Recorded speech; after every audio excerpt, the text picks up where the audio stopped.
Please rise and join us for the Pledge of Allegiance. I pledge allegiance to the flag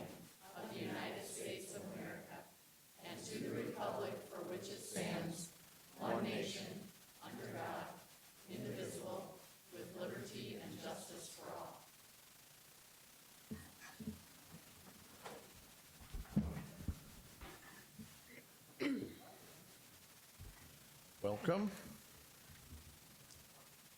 May I please have a motion to approve the minutes from the meeting held April 24th and May 3rd?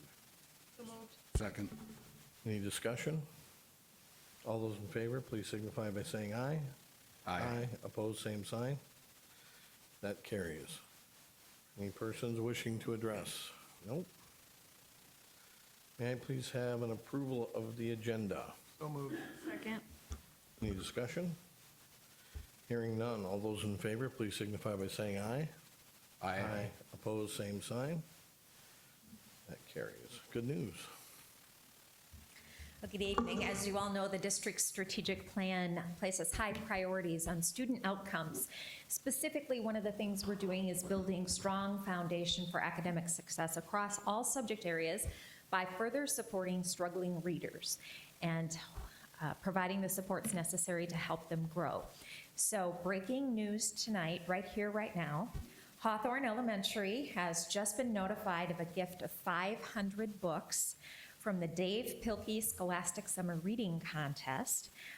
This grant was a surprise, I think, for the Hawthorne teacher, even though she did submit something online. She was one of 6,000 teachers from across the U.S. who entered a contest, and they had to respond to the question, tell us what you're doing to help your students with their reading this summer.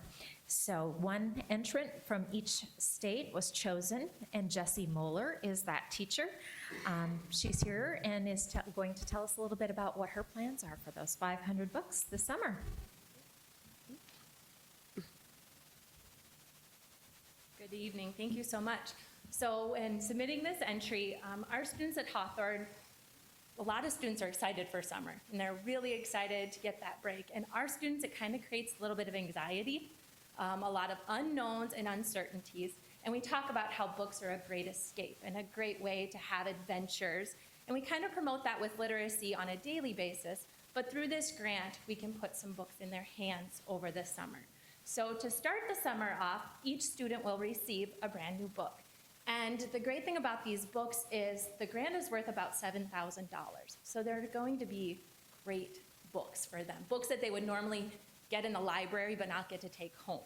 And so each child will receive one of those. Hawthorne is also a site for our summer school program as well, which I have the opportunity and fortune to be one of the teachers of too.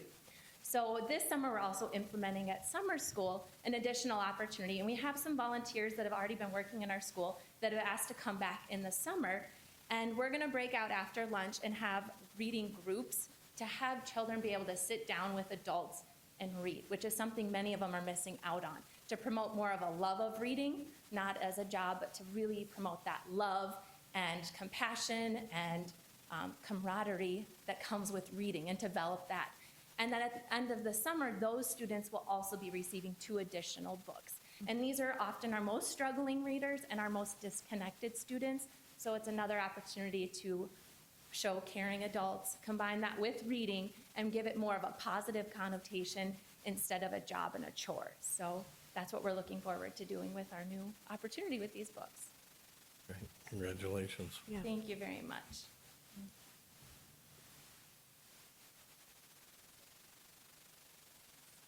I think it's a great, I'm just, what an amazing opportunity, and you're the only person selected from South Dakota, so congratulations. It's a really great honor. And to be able to put books in these kids' hands over the summer is just fantastic. So congratulations. Okay, moving forward, conflicts of interest. We as a board have received 3 conflicts from Board Member Alberty. We've reviewed them.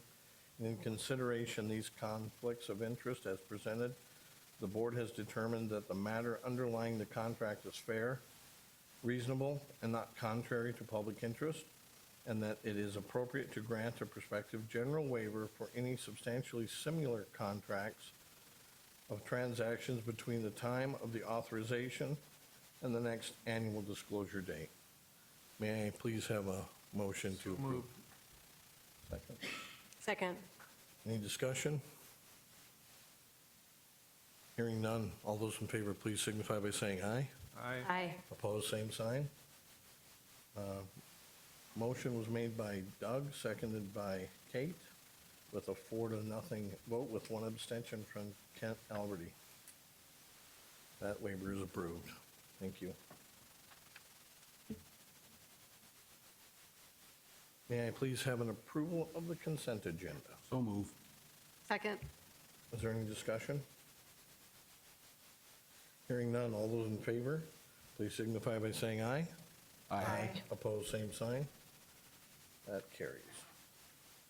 Supplemental consent agenda, 11A, 1, 2, and 3 are all claims to Sanford Healthcare System. May I have a motion to approve those? So moved. Second.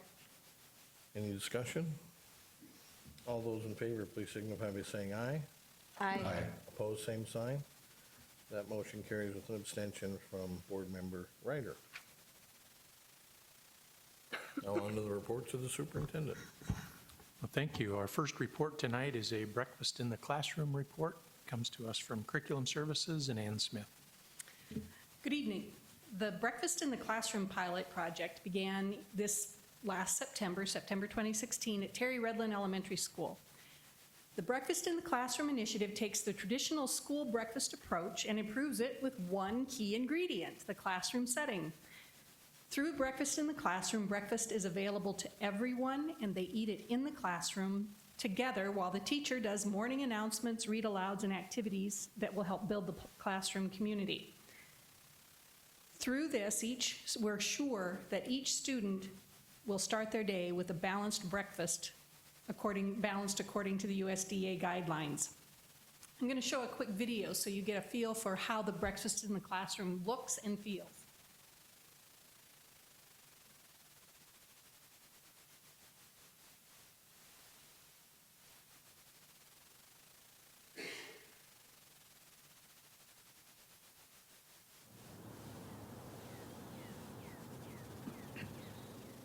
At the end of the day, I usually come in here and I go ahead and get all the bags out, and I sort all the food to the bags, the different classrooms.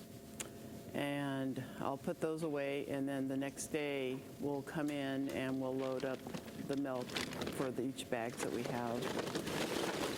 And then we'll distribute them. Like downstairs, we'll do all the K through second grade. And then upstairs, they have lines up there so the kids can automatically come through the lines and pick up their breakfast and take back to their classrooms. And if kids come late, usually there's like 5 to 10 minutes that they can get to their classroom and still eat breakfast, even though they come in a little bit later. And we do provide like all the way up to 8:30. They choose to have breakfast, we give it to them. Last year, it was like they would come in late. They would say, well, I'm hungry, I didn't have breakfast. And so they would be sent downstairs for a cracker and juice. And is that going to hold them over? Not like a regular breakfast that we're serving now, so. They come in and grab their breakfast, kind of the routine, and they check off, their lunch choice. We sit down and they eat their breakfast. A good portion of my class does eat the breakfast. I think maybe 2 that have it at home, but for the most part, they utilize the breakfast here, and I think, which is really good. So I think it's important to start the day off with a filled belly, and so their brain's ready to be fueled for the day and to be ready to learn. Like around your breakfast table in the morning, starting the day, I have a morning question that I have them share at their tables, and so it's kind of builds the classroom rapport a little bit and the relationships together. It's just a morning conversation, and they know to get their breakfast, get started, and then I'll put up the question. And so, yeah, it's kind of just an easy start to the day, not just kind of jump into the learning, but a calm, welcoming experience. I think it's been nice. During that time, I choose to read out loud to the class, and so they're all busy eating, and I'm reading to them. And it works perfect to have them be busy while I'm reading, and they get to hear what I'm reading. In the past, they had to come to school 20 minutes early to get that breakfast piece, and some students weren't able to do that or chose not to, but now everybody has that opportunity, and I feel like more kids are taking advantage of it. So in the past, sometimes the behavior we'd look at, why are you behaving this way? And one of the things we'd always say is maybe they're hungry. Well, now we know that they're not, so it's easier to narrow down some of the reasons that they're maybe acting out, or I don't see as much acting out in the morning because I know they're not hungry, they're already fed. I mean, we don't know if they get breakfast prior to coming to school, so I think not every family maybe is able to do that. So I think it's just very nice that we can provide it for them, and as the teacher, I know that they are ready to learn and get started with the day.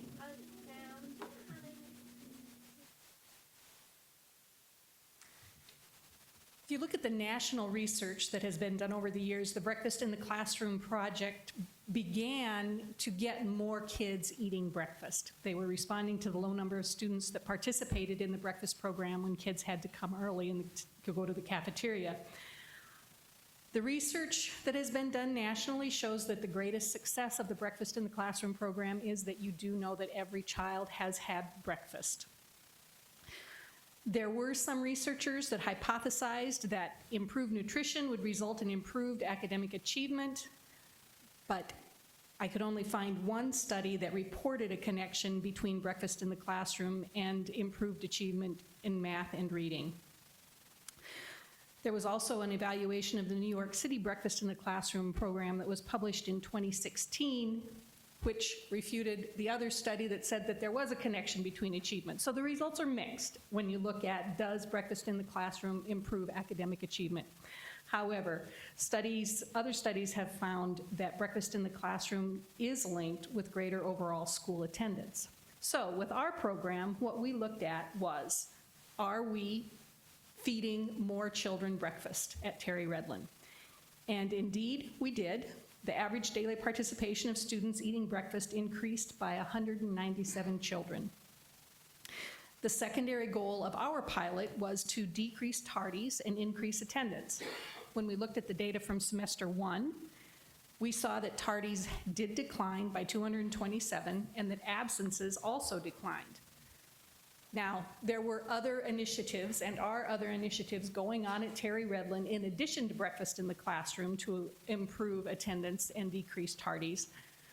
So we can't 100% say it was breakfast in the classroom that did it, but we can say that tardies and absences were down in semester 1. We also surveyed the staff to see how they felt about breakfast in the classroom. Over 68% of staff agreed that students are more focused and ready to learn at the beginning of the day. 60% of staff agree that students are more focused throughout the entire day, and 65% of staff agree that the classroom climate is more positive this year. 60% agree that there is a calmer tone throughout the building. As a result of what we've seen at Terry Redlin Elementary, we will be expanding the Breakfast in the Classroom program to Hawthorne Elementary and Lowell Elementary for the 2017-18 school year. With that, I would ask that the board would acknowledge the report on breakfast in the classroom, and I stand by for questions. Well, I mean, it's a great program. Sometimes we just, paralyze ourselves by trying to link it to a test or a test score, and bottom line, it's just the right thing to do for those kids. They come in, they can get their breakfast, they can get calmed down, whether it translates into a test score. Like you said, there's a lot of initiatives going on in these schools, and it takes a lot of initiatives to change the paradigm. So, it's just feels right, the right thing to do, and to roll it out to 2 more schools and have that ability speaks volumes to what this school district stands for, right? And it's making sure that we do so many more things than just educate these kids. So, it's just a great thing that we can rally around these kids that may not have the nutrition that other kids have, the benefits of that, and that we can get them ready in the classroom. And then ultimately, it's a thank you to all the people that make it happen. I'm sure when, Joni gets somebody calls her, says, hey, can you come to a meeting and look at this? It's, it's a lot of disruption to, what business as usual might have been. But, as usual, rallies the team and steps up, and then all the teachers and administrators in the building. And then ultimately, it starts with a partner. So I see Whitney out here from the Midwest Dairy Council, who's kind of spurred this and was kind of her idea to get everyone together, and had some grant money. You saw the bags that the breakfasts were coming out in, and so willing to step up as a partner. So it's all those things, community partner, the passion of our district, the operational aspect that, Joni behind the scenes works her magic to make happen. And at the end of the day, you just have, I think, a really, this is almost a good news report to me. And so I love hearing reports like this. And so I can't say thank you enough to everybody who's made this happen, and to know that it's going to go roll out to 2 more schools is very exciting to me. So thank you to everybody for making it happen. Any other comments? Well, what Doug said. What Doug said, and even sweeter. One other thing, and I had read the report, but until I watched the video, the behavior, one of our concerns has been the increase of behavior at a younger age. And when I hear a teacher say that her classroom is more calm and less behavior issues because kids have something to eat in the morning, maybe that's a simple thing that we might have overlooked in how we assess and evaluate the behavior issues that we all have concerns about. So, I mean, and you can't monitor that, but that certainly is a benefit to, as Doug said, doing the right thing, so. And there's effort by the teachers. I mean, that's got to be a big effort, and they see the benefit. Yep. And must know that it's a good thing, so. Very good, thank you. Well, we have I need a motion to acknowledge the report on breakfast in the classroom. So move. Any further discussion? Hearing none, all those in favor, please signify by saying aye. Aye. Opposed, same sign. That carries. Okay, our second report tonight is a report on the Sanford Harmony Report. A report comes from Special Services and from Val Peters. Good evening. I have the opportunity this evening to inform you of the Sanford Harmony Program and the implementation of that program within our Sioux Falls School District. The Sanford Harmony Program is designed to support the development of inclusive classroom communities, relationships and communication development, conflict resolution skills for children, and it's developed for pre-K through 6th grade children. The funding for the development of this program was provided by our local businessman and philanthropist, T. Denny Sanford, and he partnered with the educators at the Denny Sanford School and Family of Social and Family Dynamics in Arizona State University. Through their partnership, they've developed a program that is a framework of lessons and units that focus on diversity and inclusion in the classroom, so creating a community within that classroom and an understanding of the diversity in that classroom, empathy and critical thinking, so understanding how your friends are feeling and being able to participate in critical thinking activities, communication, so solving our problems, conflict resolution, and being able to communicate our feelings verbally and with language skills rather than physically, problem solving, and then the development of peer relationships. There are a variety of components that are in the program, and those include a meetup, a buddy up, they have conversation starters, as well as stories and songs that classrooms utilize. There's a framework for the lessons, and teachers can follow that framework, or you can utilize different components as it fits within your daily routine. So in the spring of 2014 and 2015, the Sioux Falls School District Early Childhood Program was looking for a program to support the social emotional development of our young children. There are components within our current curriculum, but we felt like with the needs of some of our students that our teachers needed a little bit more support with that direct instruction of those skills. So as we looked at a variety of programs, we were introduced to the Sanford Harmony program through Harmony trainers and a USD research team. And at that time, we partnered with that USD research team and Sanford Harmony, and they provided all of the staff development, the training for the program, as well as stipends for teachers and some additional supports for materials. And they collected then research and data. So the first year of our implementation was in 2015-16, and then, and then we continued it for this year. So the data that I'm going to show you next is from the 2015-16 year that the USD research team compiled.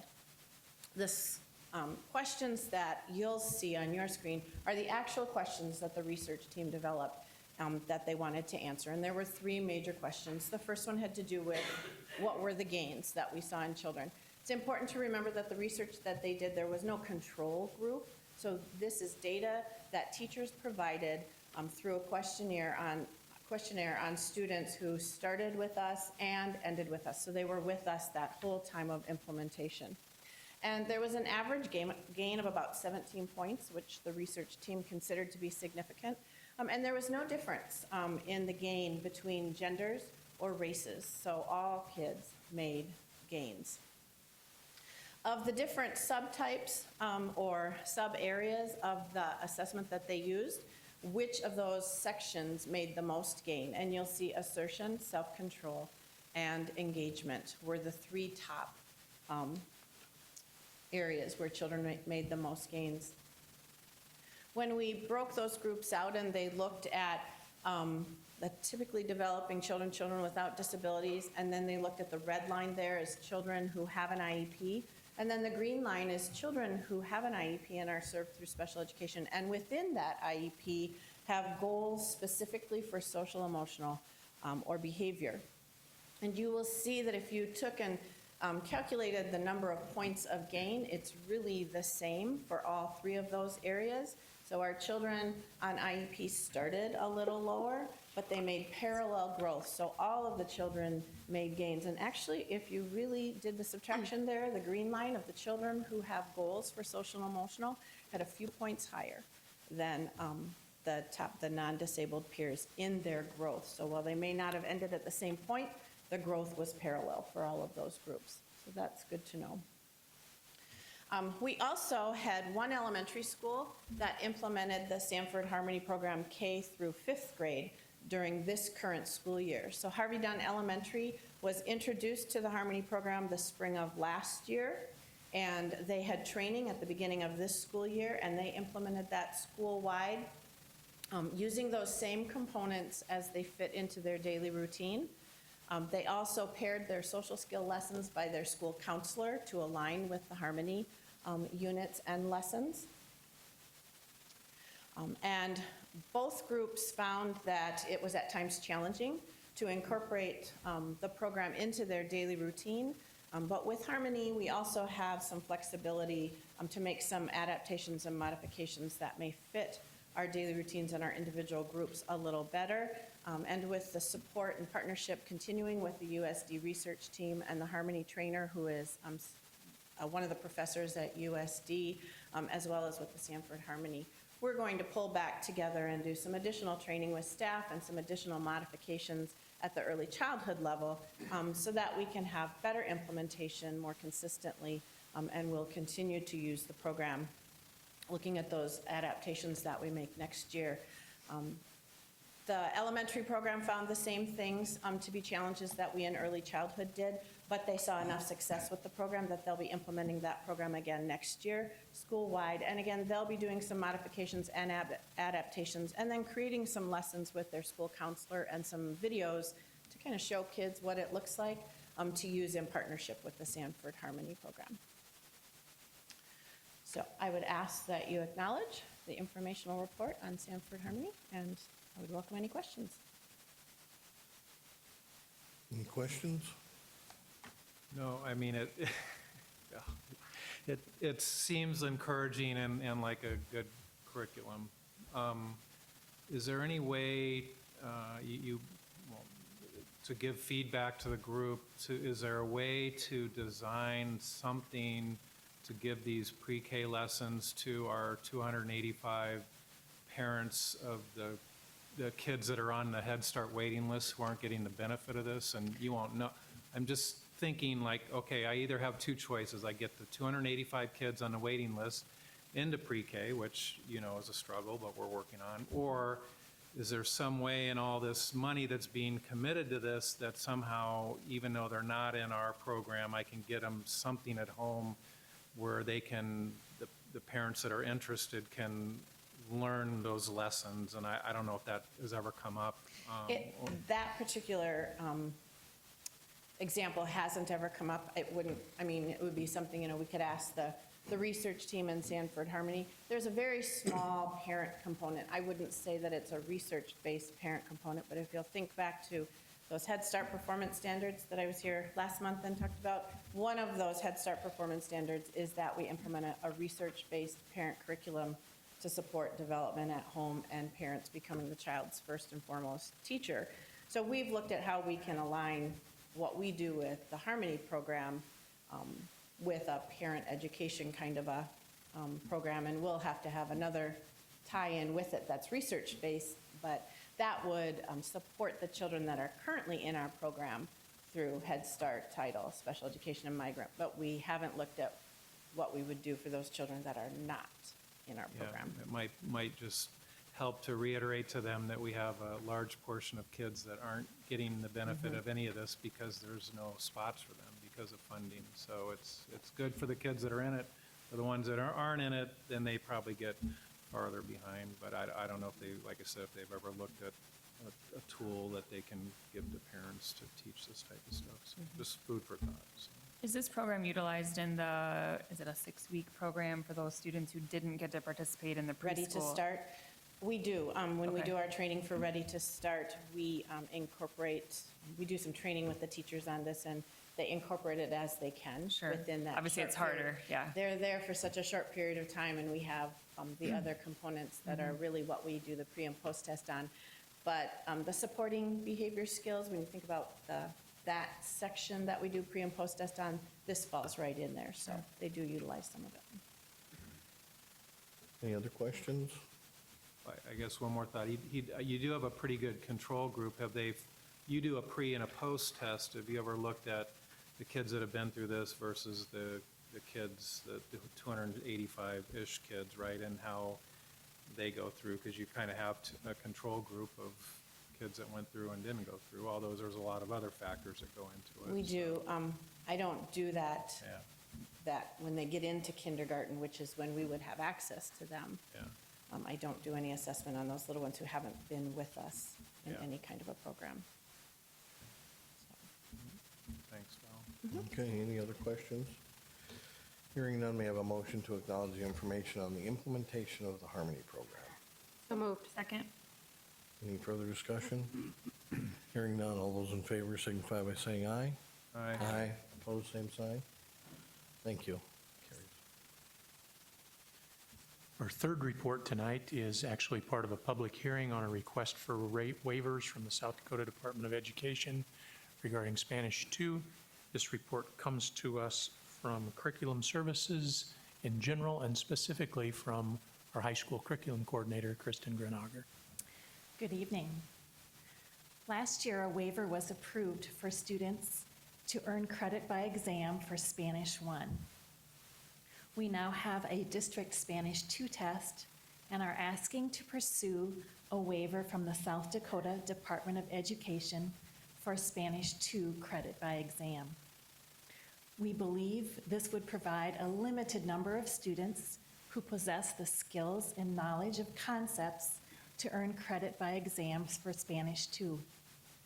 We also believe this would be a benefit to our Spanish immersion students and our native Spanish speakers. Students would need to score 85% or higher in order to receive credit. If the state approves the waiver, it would be in effect through July 1st, 2022, or 2022. I would ask the board to acknowledge this report and approve the submission of the waiver. This is a public hearing, so I believe at this time would be the time, if anybody wishes to speak on this, please come forward.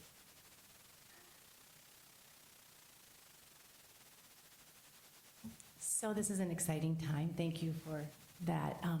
I was wondering if we could also think about, so our 8th grade immersion children, and there's a couple families here, we are also wondering what happens if those kids are quite high, and so they could actually do Spanish 4, or they might even be done with Spanish 1 in college. And so I don't want to shorten those kids either, and since we don't really know yet, I don't know how to say this, maybe Mark, maybe you have some other ideas, but so I'd like us to also think forward quite a bit more even, if it's possible. I don't know how this all works. But, so there are some children students who may not continue, and it would be a shame if or they move away, let's say. It would be a shame if they didn't have anything on their transcript, but they were indeed even college level 2, and they had nothing. So I don't know, is that possible to think about? Higher than Spanish 2? Waiver? Shannon, you look like you're looking at me. So I don't know who to look at. I'm not sure, but I know this. I think we would be willing, I'm looking at you, Kristen, to see what else we could do in terms of a waiver. That's not the agenda item tonight, but I think it's a reasonable request for us to look at to see, are there other testing out of criteria that we can look at as a school district. I think that's a reasonable request. Okay, thank you. Any other comments on the public hearing? Just to clarify, I'm Dan Graber, Shannon's husband. We support the test out as it is, so that's just a vote of support for it. The comment would be, maybe we could look at the next level beyond, but that's beyond this issue. Hearing.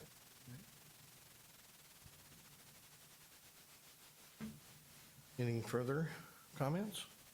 I just have a question, I guess, because I don't know how this works specifically. So if they take, we already have a waiver for Spanish 1, correct? So this is a request for 2. So then the students, as potentially 8th graders, would have to take the Spanish 1 exam, pass an 85 or better, and then follow that up with taking the Spanish 2 exam and get an 85 or better on that to get credit for both. There's not like if you do well enough on a Spanish 2, that you clearly would have done well enough on a Spanish 1.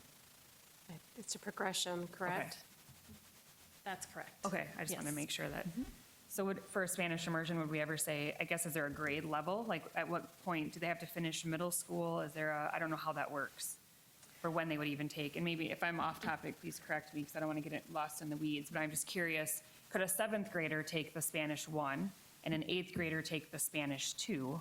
So last year, our waiver said that students could earn credit before grade 9 for completion of Spanish 2. Okay. So that could occur before grade 9. I'm just thinking from a testing perspective, we do smarter balance, and then if we're going to ask 8th graders to take Spanish 1 and then Spanish 2, and then some form of other assessment as they leave that grade level, that seems like a lot to cram into a month's worth. So if we could somehow stagger that, looking at what's appropriate for each level, that might make for better outcomes and higher satisfaction for students too. Okay, that makes sense. Any other comments?